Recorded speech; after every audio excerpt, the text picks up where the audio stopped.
welcome to back channel Asrorudin TV. Oke teman-teman ya, seperti biasa di channel saya, konten apapun bisa saya upload di YouTube saya, asalkan informasinya bisa manfaat untuk orang yang membutuhkan.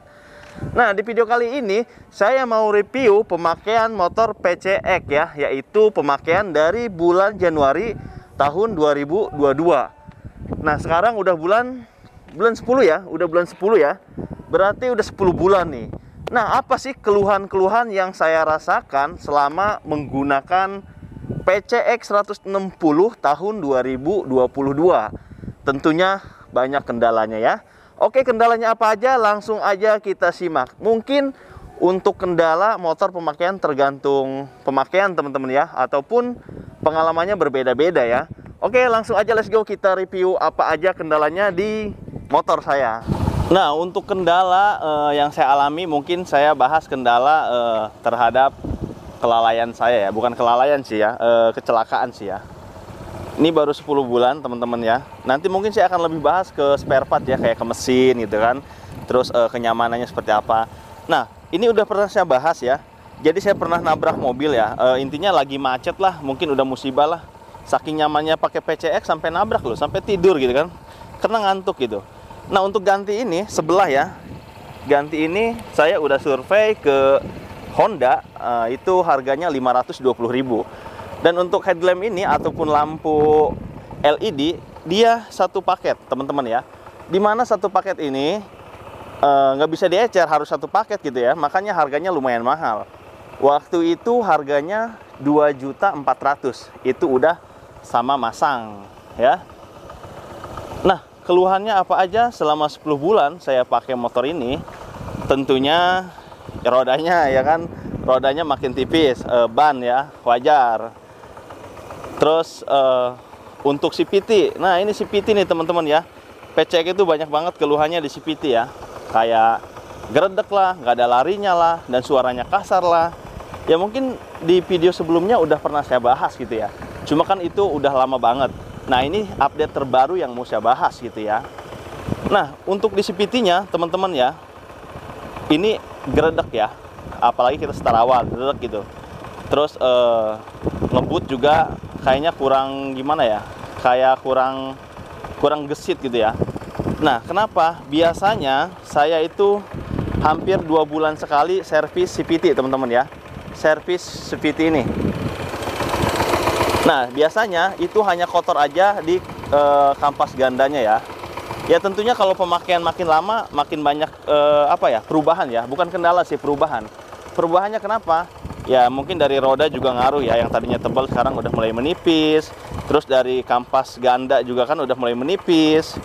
Biasanya kalau kita servis sih CVT-nya kampas gandanya aja teman-teman dibersihin. Nah, dia udah hilang geredeknya ya. Dan untuk suara tetap sama, kasar gitu ya. Nah, untuk shockbreaker sih saya sih kurang tahu deh ya. Waktu awal-awal sih masih enak-enak aja teman-teman ya. Enak-enak aja. Tapi kesini kalau sendiri, kalau kita ngehajar polisi tidur, itu bunyi lumayan kasar gitu ya. Kasarnya tuh kayak buk gitu. Karena kayak bunyi apa ya, motor gede banget gitu ya.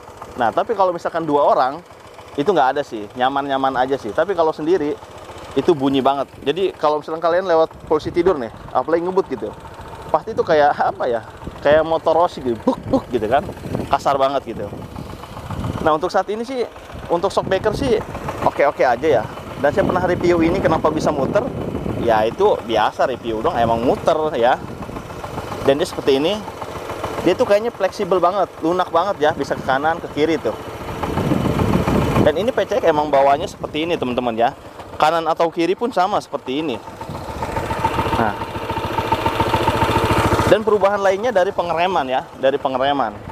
Yang namanya baru ya, kalau baru kan tahu sendiri, ngeremnya itu enak banget, pakem gitu ya, cakramnya mantep gitu.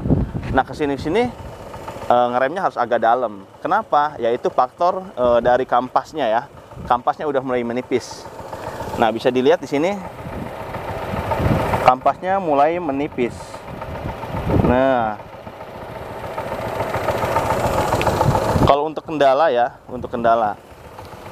Dan saya kurang tahu juga nih untuk kom setirnya ya. Mungkin karena udah lama dipakai ya, ataupun udah 10 bulan. Dan ini rutin banget motor saya ini dipakai untuk aktivitas ya, untuk kerja, untuk main, untuk jalan, dan kemana-mana gitu. Ya mungkin ada perubahan dari komsetir ya, agak nggak enak komsetirnya gitu ya, agak nggak enak gitu. Tapi saya belum nyeting ke arah situ teman-teman ya. Untuk saat ini masih saya pakai dan biasa lah ya, belum saya servis. Dan di sini pun udah ada alarm teman-teman ya. Alarmnya itu V-Bell ya. Kita autofokus, V-Bell dan oil. Nah, jadi ini harus udah ganti oli teman-teman ya. Karena emang ini udah harus ganti karena udah 20 ribuan lah, 20.000 kilometer ya. Ini. Intinya yang disayangkan sama saya itu di motor ini ya, yang disayangkan cuma satu. Ininya udah pecah teman-teman ya. Pecah ya karena dipakai ya, karena udah musibah gitu ya. Jadi agak males gitu ya. Walaupun bisa dibilang motor lumayan mahal untuk saya sendiri ya, untuk versi saya. Cuma ya udahlah, kalau udah kayak gini males gitu teman-teman ya, ngurusnya agak males gitu. Dan ini dalamnya juga udah banyak kotoran teman-teman ya, bisa dilihat. Nah, banyak kotoran, bahkan ada air teman-teman ya di sela-selanya itu, di yang hitam bawahnya. Karena bolongan di sini kalau hujan gede pasti dia air masuk teman-teman ya, seperti itu.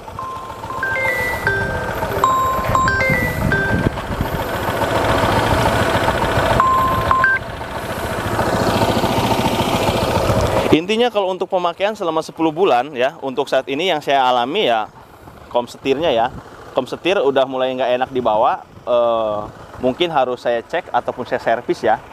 Dan untuk cakramnya ataupun pengereman udah nggak kayak baru ya, mungkin karena pemakaian teman-teman ya, wajar ya. Dan kampas remnya juga udah tipis gitu, seperti itu. Dan untuk panbel ya, di video sebelumnya udah pernah saya upload juga. Untuk panbelnya juga emang harus udah diganti teman-teman, motor ini ya, motor saya ini udah ada retak-retakan gitu ya, seperti itu. Intinya buat kalian ya, kalau punya motor, satu, dirawat dengan baik, terutama untuk oli ya. Soalnya kalau udah urusan oli itu udah masuk ke ranah mesin. Kalau kita telat ganti oli ya kan, atau nggak pernah ganti oli, itu bisa rusak sistem proses pemesinan ataupun pergerakan untuk motor ya. Kalau untuk bodi sih sebetulnya ya jelek aja ya. Kalau kita itu hanya baju, hanya bajunya aja ya. Karena kalau udah menyangkut mesin tuh udah mahal banget teman-teman ya. Nah, mungkin itu aja sih teman-teman ya dari saya. Intinya selama pemakaian ya masih standar gitu ya. Nah, untuk keluhan ini, keluhan tutup jok ya. Kalau tutup jok emang dari pertama beli udah sebulan dia tuh udah nggak bisa dibuka teman-teman ya. Jadi kalau dibuka itu kita kan misalkan aktifin ini, kita tekan ini, nah ini harus ditekan ke atas. Nah itu bisa. Bahkan kadang dulu saya pernah nggak bisa, harus dicongkel. Jadi dulu sempat bawa obeng di sini gitu ya, seperti itu. Nah jadi untuk pemakaian saya sendiri ya, selama 10 bulan motor PCX ini, ya kendalanya yang seperti saya sebutin tadi ya. Ya masih standar sih ya, maksudnya ya nggak ada masalah yang serius ya. Masalah serius justru cuma ini aja, headlamp dan bodi yang rusak karena kecelakaan teman-teman ya, itu ya. Oke, thank you so much. Jangan lupa subscribe, like, dan juga share. Terima kasih.